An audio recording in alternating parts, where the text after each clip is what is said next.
родилась она в местах не столь отдаленных. Ее отец был аристократического происхождения, российский дворянин, но был репрессирован и, в общем-то, был казнен. Мать находилась в ссылке, там, в общем-то, она и появилась. Потом они вернулись в Москву. Получила она хорошее образование. В институте Мариса Тереза, это Институт иностранных языков, защитила кандидатскую диссертацию. Очень активно работала.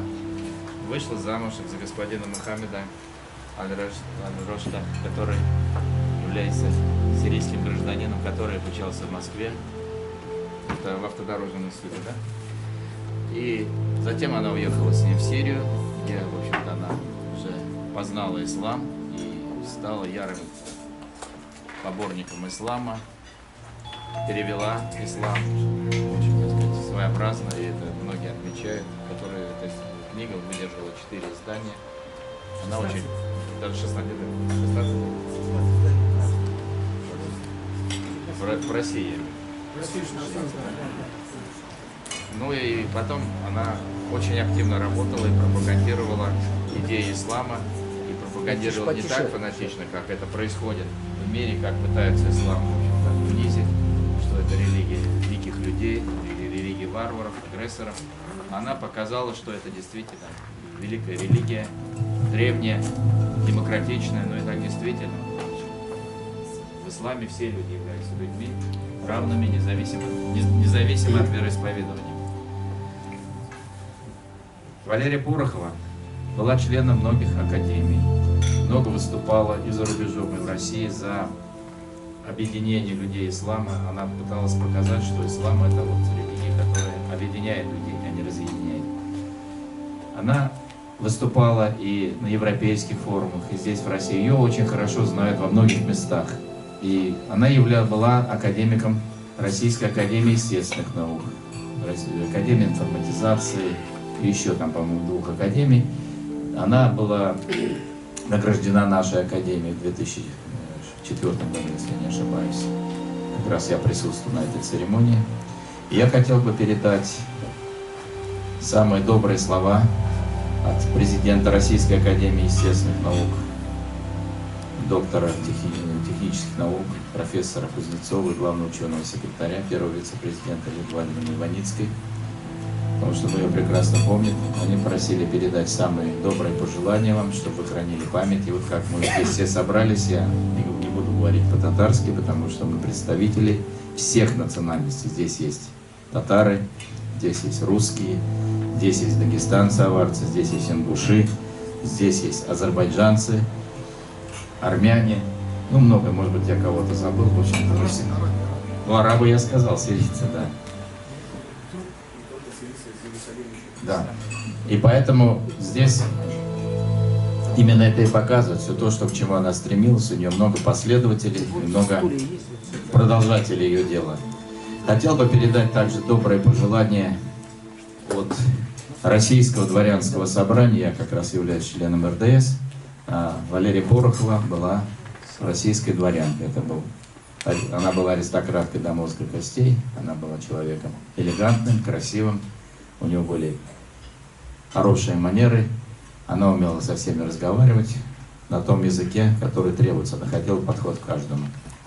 Ну и, естественно, от нашей татарской общины, как председатель общества ученых, не общества, Татарского центра содействия академической науке, тоже хотел передать самые добрые пожелания. И от Меджлиса татарских муз, Татарского дворянского собрания. Но сейчас мы, наверное, перейдем к нашему традиционному ритуалу, потому что большинство здесь последователи ислама или люди хорошо это понимающие. Сейчас будут прочтены несколько аятов, молитва будет прочтена, и затем уже мы будем поступать уже в памяти нашей дорогой Валерии Пороховой. Пожалуйста, сейчас выступит Хайдар Мусин, человек тоже вот с интересной биографией. Он раньше был известным авиаконструктором, занимался разработкой самолетов на водородном двигателе. В общем, человек был из оборонки, я думаю, он, в общем-то, не был столь религиозным. Но затем, с возрастом, он превратился в такого ярого поборника ислама, настоящего мусульманина стал он. И знает много о Коране, читает молитву. Ну, в общем, человек вполне достойный, вполне образованный, и он сейчас прочтет молитву.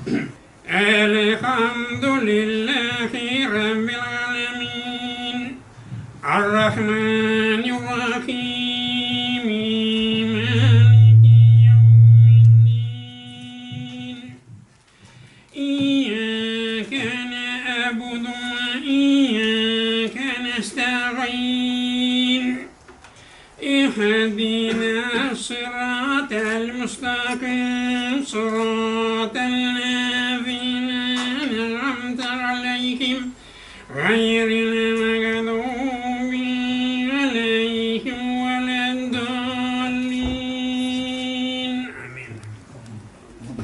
بسم الله الرحمن الرحيم. ألف لام ميم.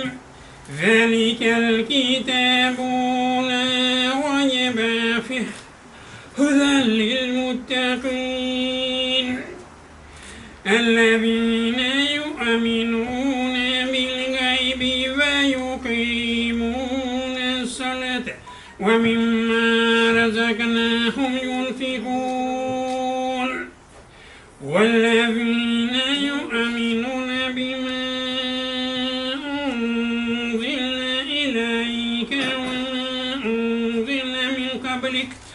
وبالآخرة هم يوقنون أولئك على هدى من ربهم وأولئك هم المفلحون. سبحان ربك رب العزة عما يصفون وسلام على المرسلين والحمد لله رب العالمين آمين. الحمد لله رب العالمين والعاقبة للمتقين والصلاة والسلام على رسولك محمد وعلى آله وصحبه أجمعين. اللهم ربنا يا ربنا تقبل منا إنك أنت السميع العليم وهب لنا يا مولانا إنك أنت التواب الرحيم واهدنا إلى الحق وإلى طريق مستقيم ببركة ختم القرآن العظيم وبحرمتك بك رسولك الكريم وعفونا يا كريم وعفونا يا رحيم واغفر لنا ذنوبنا بفضلك والكرم الرحيمين برحمتك يا أرحم الراحمين. اللهم تقبل. Я вспомнил, лет 10 тому назад в Триесте, в Италии, приходилось выступить на международной конференции, посвященной христианству и исламу. Я вспомнил две фразы, прежде чем говорит об имам Валерий. Священный Коран – это живая речь Всевышнего. Это главное чудо ислама. И постижение этого чуда требует всей человеческой жизни. И этой цели посвятила имам Валерий. Священный Коран – это книга, которая сама провозгласила свою собственную неподражаемость и оповестила о своем величии, своей мудрости, истинности, красоте, своей композиции и многообразии света своей духовности. Вот что такое священный Коран. Поэтому, каким образом все это передать на разных языках мира, в том числе и на русском, это чрезвычайно сложное явление. Вы знаете, откровенно говоря, сейчас уже появилось за последние 20 лет свыше десятка переводов священного Корана на русский язык. Мне даже в Стамбуле вручили перевод на русский язык, сделанный в Стамбуле. Я был поражен. Правда, там переводил азербайджанец. Но как бы то ни было, переводчиков священного Корана много. Но я в своей жизни просмотрел, я не специалист по Корану, просмотрел прежде всего 3 Корана перевода на русский язык. Это в конце 19 века, это перевод профессора Саблукова. Это блестящий перевод Казанского университета профессора Тюркова. свыше 10 изданий этого Корана было в начале 20 века. А в середине 20 века самый лучший научный перевод священного Корана сделал академик Крачковский. Это лучший знаток арабского языка России, в Советском Союзе. Крачковский он работал над своим переводом всю жизнь.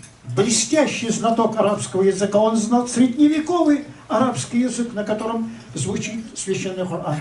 Но не закончил. И потом, после его смерти, его ученики издали этот перевод. Это был очень сложный научный перевод. И третий перевод на русский язык, к которому тоже я отношусь с большим уважением, священный Коран, называется «Арабский текст русским переводом», с предисловиями к сурам и примечаниям, изданный в Москве в 2007 году. Это, я не знаю, вы знаете или нет, это примерно составляет, я точно знаю, 1032 страницы с примечаниями, и это тоже блестящий. О 3 изданиях говорил.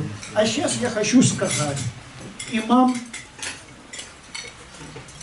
Мухаммад Афанде, Мухаммад Хазрат, конечно, каким образом имам Валерия посвятила свою жизнь именно переводу священного Корана на русский язык в стихах.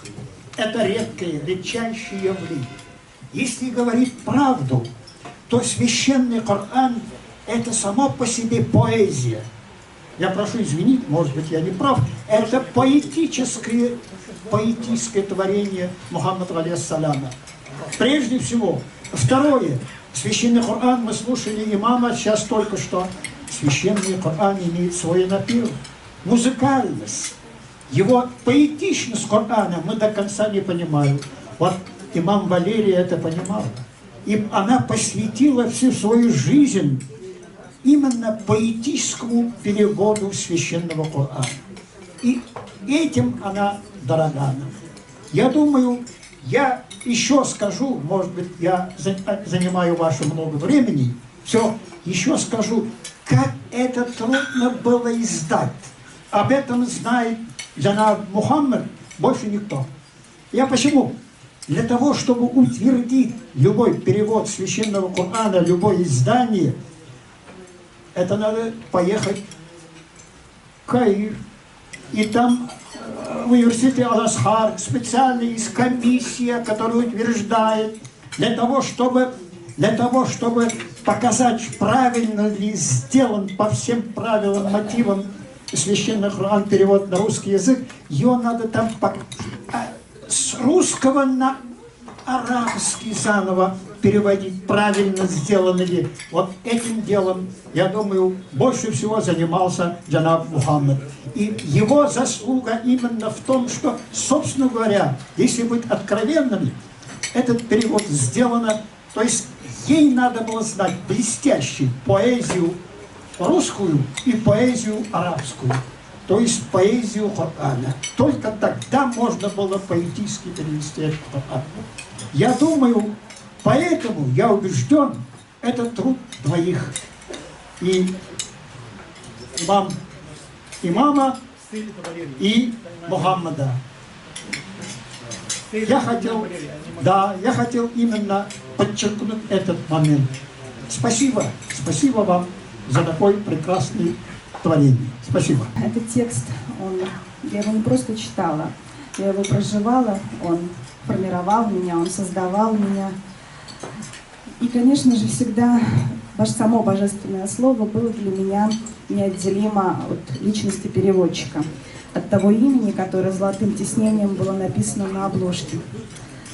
Жила я в маленьком сибирском городке в Западной Сибири, и когда я переехала поступать в Москву, мне удалось связаться с Халидом, и он воплотил мою мечту в жизнь. Я встретилась с дорогой нашей любимой имам Валерией Порох. И с нашей встречи началась история моего ученичества, нашей дружбы и бесконечной любви. Конечно же, она была не только учителем, она была очень близким, очень сердечным другом. И то самое ценное, что я вынесла за годы нашего общения, это была заданная траектория развития, та планка, к которой нужно неизменно стремиться и которую, прежде всего, женщина, мусульманка должна достигать. Конечно же, за это огромное ей спасибо. И когда я спрашивала, в чем секрет вашей потрясающей энергии, вашей силы духа, она говорила, что это общение с людьми, любовь людей, и это неустанное ее собственное развитие. И также в последние месяцы болезни она любила повторять, что врачи нашли два феномена в ее организме. Это абсолютно здоровое сердце и абсолютно здоровый мозг, без малейших признаков склероза или других возможных болезней. Также для нее были очень важны слова ее сына, которые она также часто повторяла, что мало кому удалось в этом возрасте полностью реализовать себя. Конечно же, ей это удалось. Ну и здоровый мозг, и здоровое сердце — это было показателем ее, конечно же, внутренней работы. И также, если позволите, мне важно поделиться теми мыслями, которые мы записали на диктофон в конце июля. И я думаю, что они также звучали из ее уст для всех, потому что она хотела, чтобы я это зафиксировала. Когда мы смотрим вокруг, то видим программу Творца в работе. Это программа, безусловно, подвержена эволюции в рамках географии, времени, менталитета. Как мы узнаем, что программа эволюционирует? Первым словом, услышанным пророком, было «Икра» — «читай». Мы знаем, что чтение на арабском языке — это Коран. Если использовать слово «Коран», то это чтение коранического текста. А если используется слово «Икра», то это означает не чтение Корана, а методологию, инструмент получения информации. И этим занимается мозг, не человек, а его мозг. А каков инструмент получения информации об истинности и эволюции Господнего творения? Это нейроны мозга. И последнее. Смерть — это исчезновение из какого-то места. Это исключительно земное понятие в рамках земного менталитета и земной реальности. Творцом земной реальности является Господь, и поэтому слово «смерть» не заканчивает свое существование землей. И как только врата земной реальности захлопываются, оставляя земную реальность внутри некого пространства, понятие смерти теряет свое значение окончательности. Это словарное значение земного происхождения, так же, как и жизнь. В рамках земного смерть нивелируется, в рамках Творца переходит в другую форму. Я и встречался, и разговаривал, имел счастье беседовать с нашей сестрой в Имане, в Исламе, Иман Валерий Пороховой. Но я скажу о том воздействии, которое оказывали ее книги, ее перевод на тех людей, к которым они попадали. Почему я могу это сказать? Потому что много очень книг в подарок нам, духовному управлению, было передано от Валерии Иман Пороховой. И мы сами воочию убеждались, какое воздействие оказывает эта книга на тех людей, абсолютно неверующих, русской национальности, которые получали эту книгу в подарок от нас. И я только и скажу, вот пророк, алейхиссалату вассалям, он говорил: «Хайрукум ман та'аллама Кур'ана ва аллямаху». Лучшие из вас — это те люди, которые поняли смысл Корана, которые изучили его, которые поняли его суть и мудрость и обучали этому других. И вот эти книги, этот перевод, я думаю, что не ошибусь, если я скажу, что они обучили десятки, сотни, тысячи, а может быть и десятки тысяч людей, позволили им прикоснуться к мудрости священной книги мусульман, зажгли в их сердцах искорки веры, которые впоследствии обернулись иманом, полной верой этих людей. Я этих людей знаю очень много. Пророк Мухаммад говорил, если человек выведет на истинный путь ислама хотя бы одного человека, для него это ценнее, чем весь этот мир и что в нем находится. Для него ценнее, чем весь этот мир, который мы любим, к которому мы стремимся, который мы хотим продлить, и на котором иметь много-много-много всякого. Пророк Мухаммад говорил, если человек хоть одного человека обучит исламу, привьет в его сердце ислам, веру, то для этого человека все, что в этом мире, и то, что у меня находится, и весь этот мир, ценнее этого будет. И поэтому я уверен, иншаллах, по милости Аллаха, наша сестра, перед Всевышним Аллахом она имеет достойное место. Она имеет милость Всевышнего Аллаха, и будем мы молить об этом. Потому что вот даже сейчас, смотря на ее выступление, я немножко, наверное, жалею о том, что она могла бы вести уроки истинной проповеди, которая доходит до сердец людей. Мы, как многие имамы, муфти и другие, зачастую не обладаем тем проникновением, не обладаем той харизмой, которой обладала Валерия, наша сестра. Я думаю, что все это многие люди видели и об этом свидетельствуют. И пусть Всевышний Аллах поселит ее в садах рая. И пусть Всевышний Аллах сделает свою милость в отношении ей. И пусть Аллах Субхану ва Тааля укрепит в вере ее сына, ее мужа, которые всегда были поддержкой, которые всегда были опорой в ее этом нелегком труде и в ее жизни. И пусть Аллах Субхану ва Тааля всем нам простит наши грехи, заблуждения и ошибки и сделает нас обладателями Его высокой милости и рая. Дружили, ну и сейчас дружим с Мухаммедом больше 20 лет. Первые свои работы я принес Валерии Михайловне Пороховой. А работы были маленькие, которые назывались «Позволительно ли христианину воевать с мусульманином за веру в Бога? Что скрывается за призывами в джихад? Миф о религиозном экстремизме Корана». И многие другие. Я сам занимаюсь переводческой деятельностью иногда.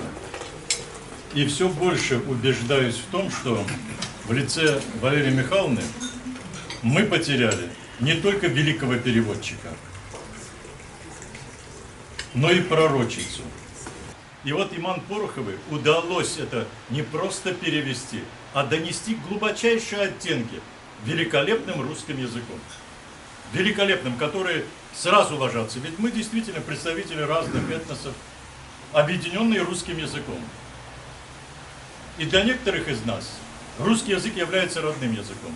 И вот она дала возможность приобщиться к этому великому творению не Мухаммада, а творению Господа.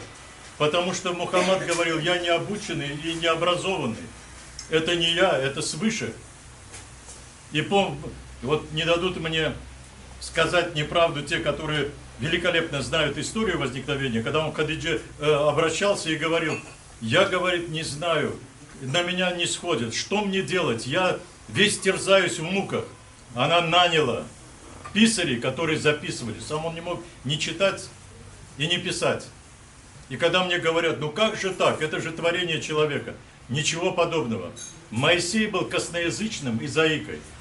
И Иисус ничего не оставил после себя.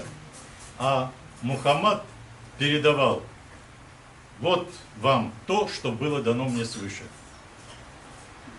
И мы должны этим особенно проникнуться. Почему?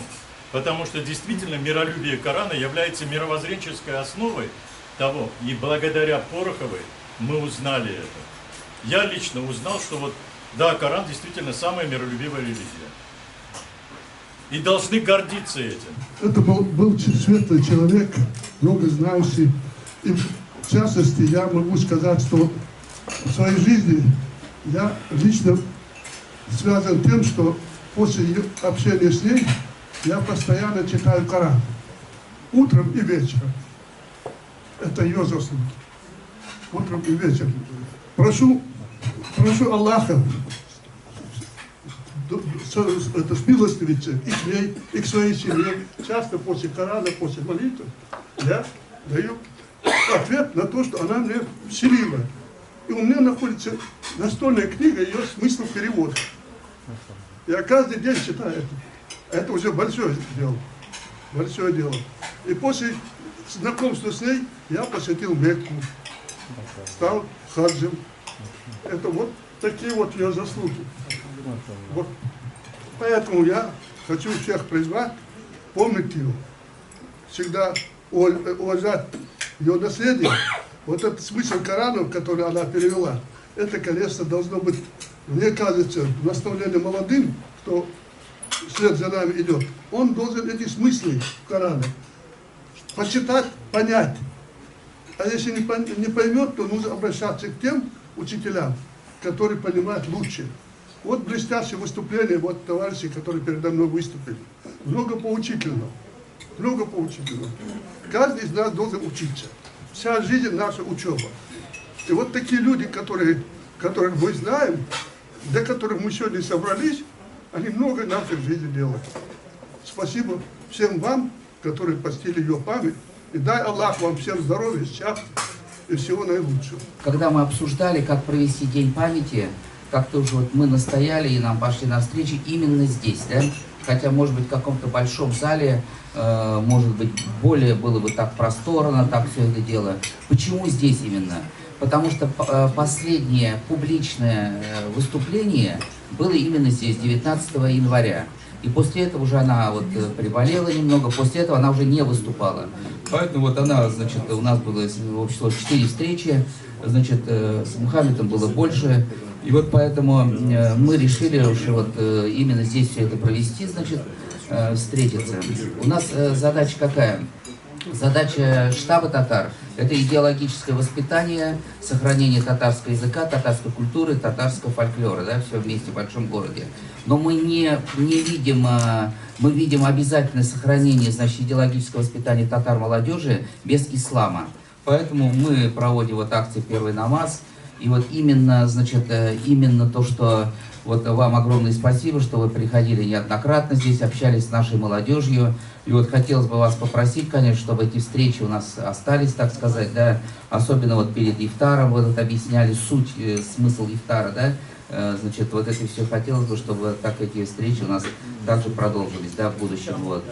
Поэтому, значит, вот я с Валерией Пороховой, мне оказалось, я сидел за VIP-столом, когда был конкурс Корана, да, и вот какое надо, вот там было видно, какое почитание, уважение к ней, признание всего арабского мира, там все вот вместе были, значит, да. Поэтому вопрос, вот у нас в Татарстане, например, в Татарстане есть понятие как-то увековечить, там, каким-то имамам в честь них какие-то мечети строят, например, какие-то книги. Поэтому вот, наверное, создать какую-то группу в WhatsApp или как-то, чтобы как-то увековечить бы память. Может быть, продумать это нужно, это через некоторое время. Вот. Также я хотел бы сказать, что штаб татар у нас, наверное, единственная организация в Москве, которая, вот, например, ифтары мы проводим совместно с тюркскими народами, да, мы проводим концерты тюркских народов, да, вот, поэтому, значит, здесь многие вот и знакомы, со многими мы общаемся. Ну, еще хочу сказать, что вот у нас в каждой области бывают какие-то великие женщины, да, исторические. Ну, например, наверное, она послана с небес, что ли. Вот в исламе, например, более какой-то женщины в нашем промежутке какого-то времени нет же больше, допустим, да? Сколько ее вклад. Вот все мы, многие здесь были на прощании в мечети, да? Тоже это вот такого резонанса же было видно, вот как люди выступали, как там собрались все. Вот, поэтому, значит, Урыныч мақта болсын, жерлері жеңіл болсын енді, біз аны бек қызғанып, значит, сағынып енді қаламыз. Вот, и шуңар біз аны также, значит, мында имамнарды, хазратларны шақырғанда, біз аны дуға оқығанда барбар искать чырамыз енді. Я просто растерялся немножко и как бы себе сделал шпаргалку, чтобы как бы не оказаться там в неудобном положении.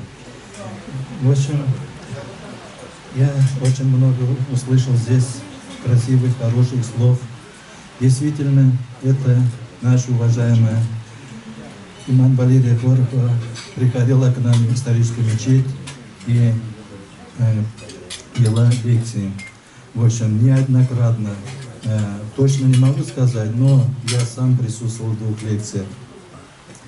И хочу присоединиться к вашим словам и сказать вот с именем Аллаха, милостивого, милосердного, хвала Аллаху, Господу миров, мир и благословение лучшему из создания Аллаха, печати пророку Мухаммаду, мир ему, его семье, его сподвижникам.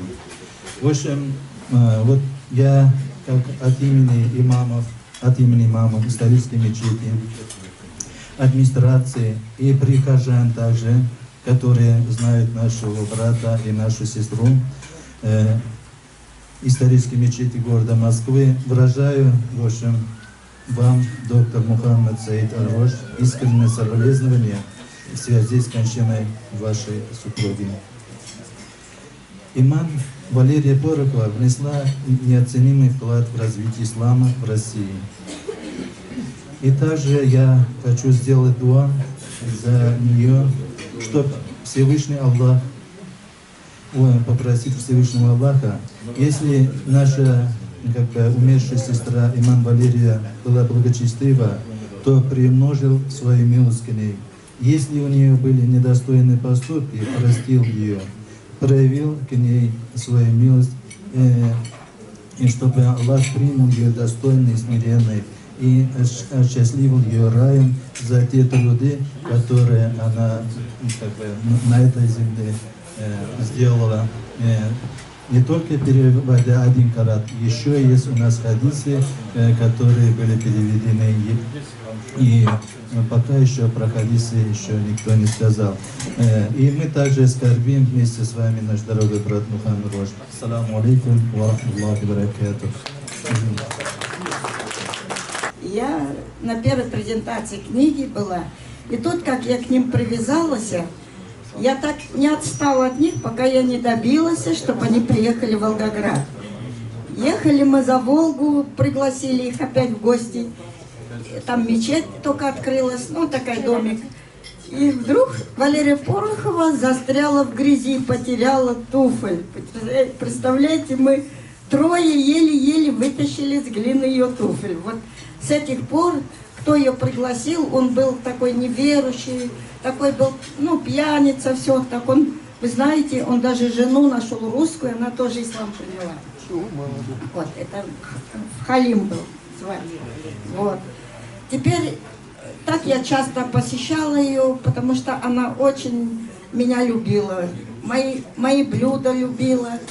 Часто были гости из Татарстана, телевидения я кормила, всем пекла, даже вот ячменёк был, вот, я не знаю, жив, нет, это РТ был, вот он очень любил мой салат с капустой, говорит, как ты, Диляра, вкусно делаешь?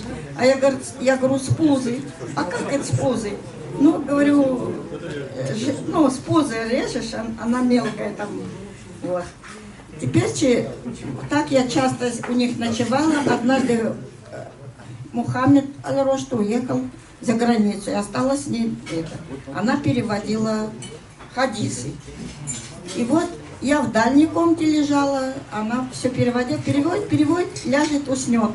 И вдруг однажды приходит, вся трясется ко мне в комнату и говорит: Диляра, кто-то мою тетрадь листает, я даже проснулась от шелеста. Я говорю: Валерия Михайловна, не волнуйтесь, ведь Аллах Всевышний вас проверяет, правильно ли вы переводите хадисы. И она сразу успокоилась.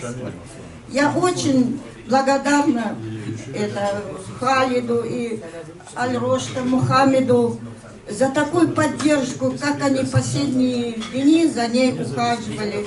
Они очень, прям, я не знаю, я прям Всевышнего прошу, чтобы они вырастили. Так она любила мне, Бог не дал девочек, мальчиков только дал. Но мне таких прекрасных внучек дал. И вот чтобы вы, доктор Мухаммед, и чтобы вырастили этих прекрасных девочек, чтобы они были похожи на свою Иман Валерию Порохову. Как человек родился в арабской стране, в мусульманской стране, хочу сказать, что нам очень нравится, когда люди не только принимают нашу религию, а еще понимают ее смысл научный. Вот как раз Валерия Пороховой, она понимала Коран с его точкой, научной точки зрения. То есть она его понимала с ее знанием, с наукой, с ее образованием высшим. То есть мы тоже очень, вас тоже также просим, чтобы вы доносили эту религию остальным людям. Именно разумно, научно. Это не движение, или там просто слова, или просто, извиняюсь, Коран, который просто надо его запоминать наизусть. А надо его понимать именно научно, его экзотический смысл, его сложность, почему он отличается от других религий. То есть, чтобы поколения были и религиозными, и более научными, и образованными. Спасибо большое. Что сказал пророк об этом, что сказали ученые. Да? Хуласин — это те люди, которые Аллах хотел, чтобы они ему были верны. У них нет возможности быть по-другому. Значит, если Аллах решил, что данный человек будет обслуживать, Аллах будет обслуживать его религию, то у этого человека нет выбора. Судьба ему обязательно толкнуть туда. Вот и так получилось с этой русской женщиной. Иман Михайловна, да? Валерия Михайловна. Да. Значит, этот человек, который Аллах Субхану ва Тааля выбрал ее, чтобы она обслуживала эту религию. И Аллах, когда хочет, إنما أمره إذا أراد شيئا أن يقول له كن فيكون. И так было. Ну, вы знаете, это удивительная работа. Это очень мало людей, которые постарались, попробовали перевести Коран на русском языке.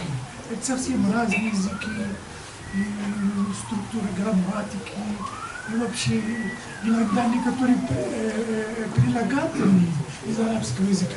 Вы никогда не найдете их перевод на другом языке. Да. И вот у нее все это получилось. Во-первых, это воля Аллаха, во-вторых, она, человек, значит, приняла ислам, и приняла эту мусульманскую культуру и посвящала всю свою жизнь для великого дела.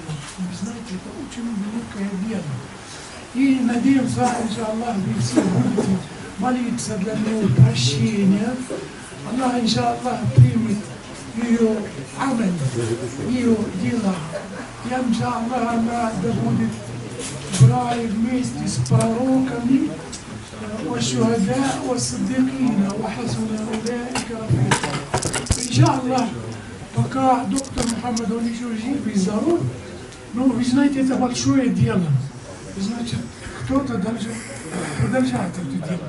Вы знаете, они сколько издательств, в каждом издательстве у них какие-то шлифовка, они находят малейшие ошибки, постоянно работают. Вы знаете, и надеемся, иншаллах, доктор Мухаммад это продолжит. И самый большой кандидат это Халид, хотя он немножко в сторону, но вы знаете, самый подходящим для этой работы, потому что эта работа, она не сегодня, не 10 дней, она вечная, она так продолжается, поэтому надеюсь, что брат Халид, иншаллах. Я, естественно, как носитель арабского языка, как филолог, закончивший МГУ, походил, говорит: мам, у тебя тут неточность есть. Она говорит: ну где? Я говорю: ну вот открой Коран. Она открывает. Я говорю: видишь, здесь неточность. На самом деле вот так, вот так. Но она ходила и так далее, переживала по поводу неточности, и тогда она очень доверяла моему знанию языка. И очень переживала по поводу каждой неточности, которые бывают. Говорит: ну в следующем издании поправим, хорошо. Потом, когда я стал повзрослее, я стал жалеть, что я с мамой спорил. Ну, потому что я стал более профессиональным филологом. И как более профессиональный филолог я понимал, что точную семантическую передачу смысла невозможно. Потому что разные языковые группы, совершенно разное, скажем так, коллективное бессознательное, которое наполняет эту семантику, совершенно разные реалии, которые представлены, понятно, в пустыне бедуинов, кочевников и, например, в индоевропейских языках, где реалии совершенно другие. Поэтому я стал даже радоваться тому, что мама не знала арабского языка на том уровне, чтобы переводить с арабского. Это было очень, мне кажется, это какое-то божественное правительство, что она не знала. Потому что если бы она хорошо знала арабский язык, она бы была скована полной семантической достоверностью, передачи смысла. Соответственно, ее то, что сделала она, это больше похоже скорее на переложение, на перевод смыслов, именно на передачу смысла. Перевода смысла не бывает, я был всегда против этого названия, перевод смысла. Перевод — это есть передача смысла. Вот что такое перевод. Перевод смыслов — это абракадабра с точки зрения филологии. Поэтому то, что это именно смысловое переложение, это очень правильно, потому что человек вкладывает, во-первых, свою душу, он вкладывает свой талант.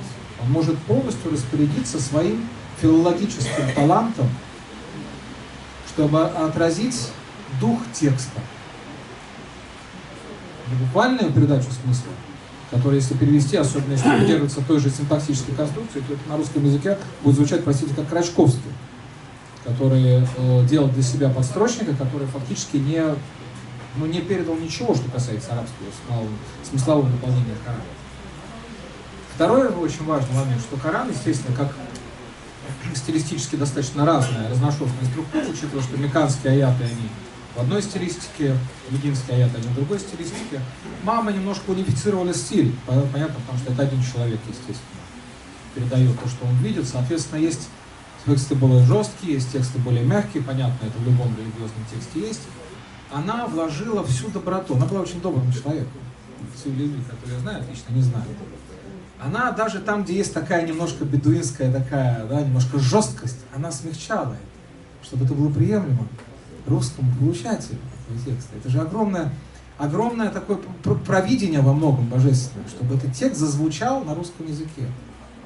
И поэтому я потом стал спорить. Я говорю: мам, я зря, что я с тобой спорю. У тебя все хорошо. Все замечательно, не парься, не беспокойся, не переживай, не надо ничего переделывать. Все замечательно. Поэтому я вот хочу сказать, что главное, что мама сделала, мне кажется, я был даже в какой-то степени, я был очень доволен всем, что происходит, потому что мама действительно закончила свой путь полностью. 10 лет назад, в 2009 году, когда она умирала от цирроза печени вирусного, мы с ней были в Германии, она сказала, она уже лежала, мы уже считали дни, потому что врачи нам говорили, что шансов мало, что будет орган для трансплантации. Она лежит вся такая серая, похудевшая, там килограмм 50 весила, наверное. Я каждый день ждал, что в следующий день он проснется, как бы уже смирился с этим. И однажды в один из дней она лежит в больнице, я лежу рядом, в соседней кровати, она говорит: знаешь, Халид, вот мне так жалко, я вроде сделала свою работу, да, я полностью завершила перевод Корана, но мне так хочется увидеть вот твоих детей. Я тогда не был женат, у меня не было детей. Она говорит: ну хотя бы лет 10. Я вот Бога не прошу больше. 10 лет мне достаточно. И на следующий день приходит врач, говорит: есть орган, быстро на трансплантацию. Это было летом 2009 года, 2019 года, летом она ушла. Как она просила у Бога? 10 лет. Она увидела моих детей, обеих дочерей. Как она просила 10 лет, чтобы увидеть моих детей, то есть вот настолько Бог ее любил. Все давал ей, что она просила. Поэтому действительно я вижу, что божественная рука управляла, как бы вела ее на протяжении всей жизни. и помогала, и способствовала, и все вот эти, казалось бы, абсолютно случайные вещи, которые встретить какого-то, простите, араба из деревни арабской в Москве. Все были против этого брака, бабушка была, ну как-то, потомственные дворяне, арабы, Сирии, деревни, непонятно что, русские там плохо. Какое-то божественное провидение сделало так, что они стали вместе. Ну, это, казалось бы, несочетаемые элементы абсолютно. И все вот это от этого пошло-поехало, все вот, сказал бы, случайно за случайностью. Ну, посмотри Коран, ну, может понравится, ну, попробуй, ну, может, переведешь, ну, попробуй хоть одну суру. И вот это вот так пошло все по накатанной. И так далее, все вышло то, что сегодня все люди сидят, столько национальностей. И она объединила разрозненную, разношерстную, вот эту вот во многом конфликтующую с друг другом мусульманскую умму России. Постоянно там кавказцы жалуются на татары жалуются на кавказцев, у этих ислам не такой, сякой. Она возвысилась над всем этим и объединила всю мусульманскую умму России, которая состоит очень много национальностей. И в этом главная заслуга, мне кажется. Спасибо большое, что вы пришли, что вы такие добрые слова сказали. Спасибо вам огромное. Ну, действительно, она человек, больше всего, что я заметил, на самом деле, что она, слово ислама, религия, она очень подняла на какой-то очень высокий уровень, на самом деле. Я очень горжусь, что сегодня мы сидим, и вокруг стоят все уважаемые люди, они представляют элита общества, так разные нации. Она действительно продолжает ее знания, в ее морал. Она действительно дала исламу очень много вперед. И надеюсь, что Аллах действительно ее принимает. Иншаллах. Спасибо, доктор Мухаммед. Спасибо ей. Все-таки она оставила на память тоже Халид. И Халид тоже у детей есть. То есть они продолжаются, дай Бог. Ассаламу алейкум. Альхамдулилля, что Аллах нас находит в мире. Безусловно, началась любовь. Когда я почти второй год в России, отец мне говорит: Мухаммед, уже тебе 25 лет, ибо суннату пророка жениться не больше 25 лет. Потому что наш пророк Мухаммад ﷺ женился в 25 лет. Я сказал Аллаху: если бы Аллах послал Мухаммаду 25 лет Хадиджа, дай мне такой же Хадиджа. Я клянусь, дословно я сказал: Лера старше меня. Она 40 года. Она умерла вообще на 80 лет. У меня 73.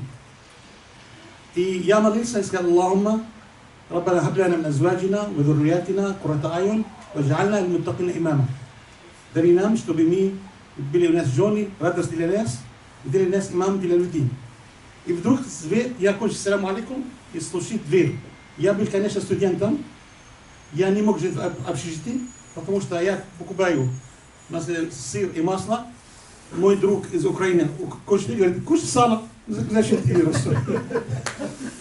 Я не мог жить в общежитии, потому что до этого я был учителем в Алжире.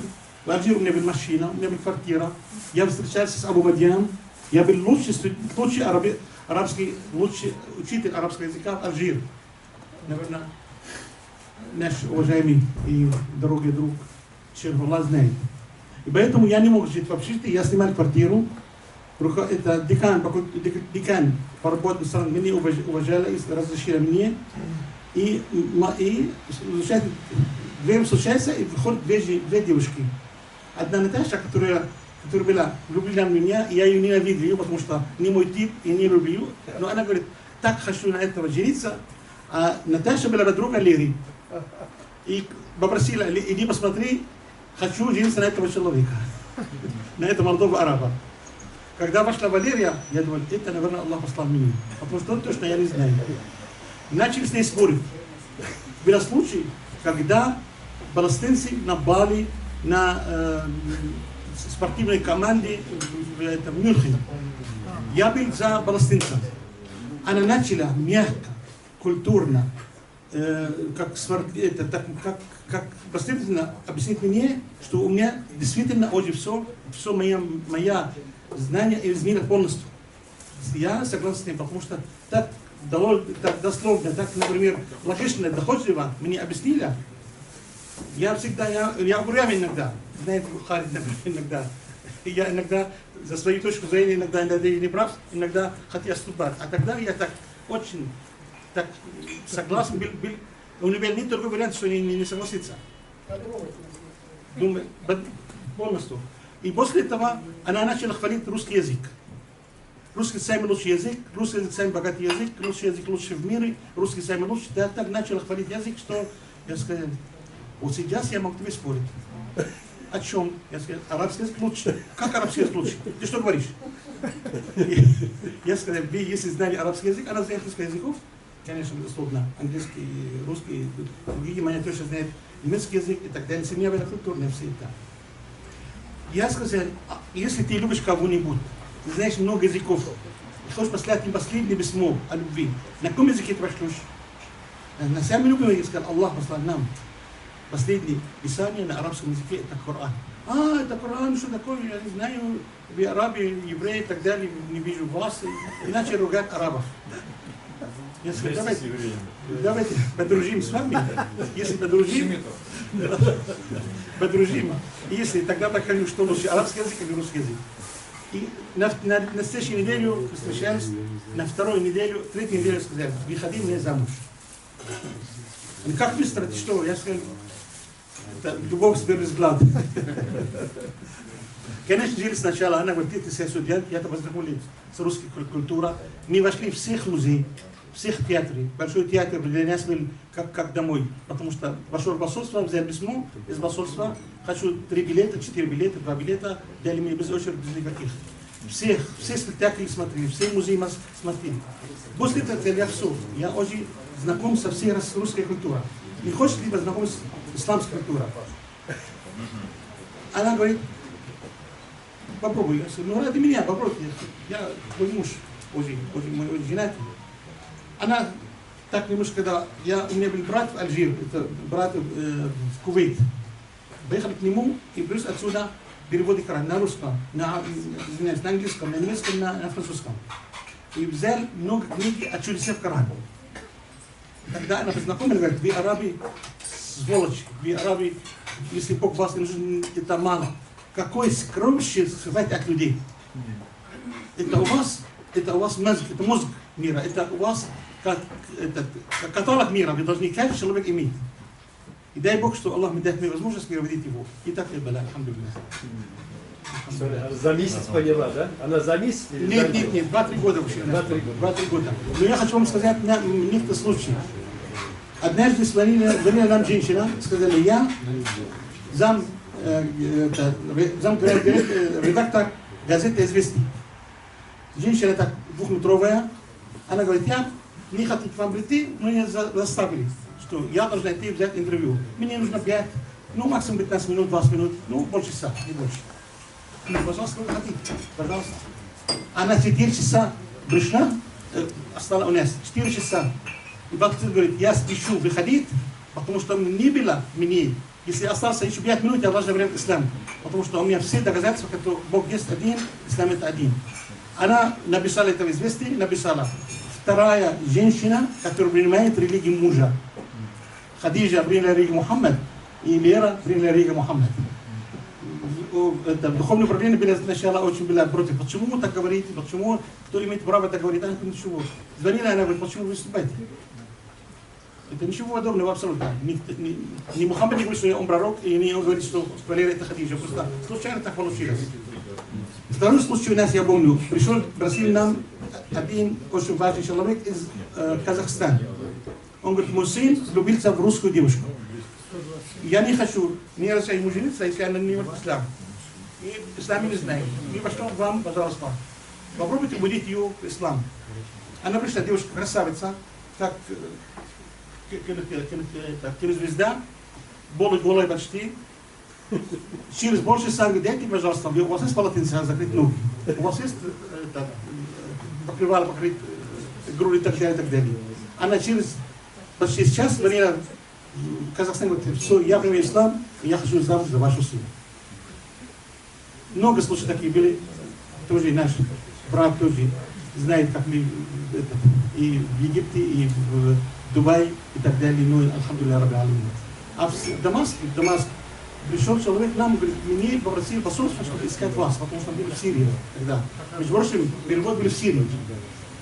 Перевод в Москве хотели переводить, не могли абсолютно, потому что нужно консультанты, нужно литературы. Альхамдулилля, у отца библиотека, ну, почти так, на весь стенка. Все тафсиры, у нас не меньше, чем 20-30 тафсиров. На английском несколько книг, не только один, Юсуф Али. У нас есть, альхамдулилля, и Ат-Табари на английском, и Ибн Касир на английском. И многие тоже еще, это тафсиры, которые сделали мусульмане, этот Индии, Ан-Надауи. И всегда, и у нас что было? Я хотел проверить сначала, как мы пишем. У меня семья в Москве, 2-3 семьи, муж араб, жена русская. Я прихожу к ним и говорю, послушайте, это мы не знаем. Некоторых, что сказал Халид, он прав, но иногда одно слово в арабском языке имеет десятый смысл. Могу в этом пример, маленький пример. Есть такая в Коран, «Удхулу джанната аррафуха». Аррафуха, это на арабском языке значит познакомиться, как будто «Удхулу джанната аррафуха». Один Ал-Асмаи, он не понравился, что мы не ужили, Аллах будет рассказать, жить в рай, что вот здесь рай, это река, это здесь спальная, это гостиная и так далее. Аррафуха это ознакомление. Ал-Асмаи, все тафсиры говорят, аррафуха, значит, ознакомились с ним. Что идите в рай, я вам ознакомлю, например, с комнатой рая, или квартирой рая, или река рая и так далее. Ал-Асмаи, он не понравилось ему это название, это слова. Он поехал в бедуинов, и жили у них около месяца, вдруг дочь говорит, мама, дочь говорит матери, мама, я иду, семья какая-то, там невеста сегодня аррафуха, значит, заянуха, значит, украсили ее. Сейчас, например, последний перевод мы уже изменили, ознакомились с ней, украсили ее, значит, удхулу джанна, она украшена для вас. Смотрите, несмотря что аррафуха, например, если сказать, например, ознакомились, это не ошибка, просто более точная. Именно Аль-Асма это один из лучших арабистов, который он, например, не понравились ему эти слова, что это не подходит. Это место, что неправильное. Но только поехал бедуином и услышал девушку, когда говорит, мать, я иду смотреть на невесту, сегодня аррафу, значит, заянуха, значит, они очень косметика сделали, красили и готовили там. Спасибо вам всем спасибо. Спасибо, прежде всего, нашему Рустам Эфенди, который уже давно мы знаем его, и который он пригласил нас раз. Спасибо за всем, которые приехали, за добрые слова. Спасибо шейхам. Мы очень вас благодарим и любим вас. Дай Аллах, что мы все Ахли Коран. Ахли Коран это люди, которые любят Коран, которые читают Коран, которые уважают Коран, которые читают Коран, которые именно уважают людей. Которые обслуживают Коран. Ахли Коран это Ахли Аллах хасата. Это именно люди, которые Аллах любит. Мы просим Аллах, чтобы приняли нашу работу, приняли Валерия. Высокий рай, Фирдавс аль-А'ля, иншаллах, с пророками, со всеми, которые раньше служили Коран, всем тоже вам. И дай Бог, что кто из вас, каждый из вас именно с Корана, любит Коран. Аминь. Спасибо всем большое. Спасибо большое. И пусть Аллах Субхану ва Тааля продолжит это ее дело в сердцах многих сотен и тысяч миллионов людей, которые через ее книги, через ее труд, через ее слова и наставления прикоснулись к великому свершению, к великому делу ислама, которое было ниспослано через пророка Мухаммада, алейхиссалату вассалям, милостью для всех миров. И пусть эта милость, которую распространяла наша сестра Валерия Иман, она коснется каждого человека, и пусть их сердца осветятся исламом. И пусть ее место будет в раю, иншаллах. بسم الله الرحمن الرحيم الحمد لله والصلاة والسلام على رسول الله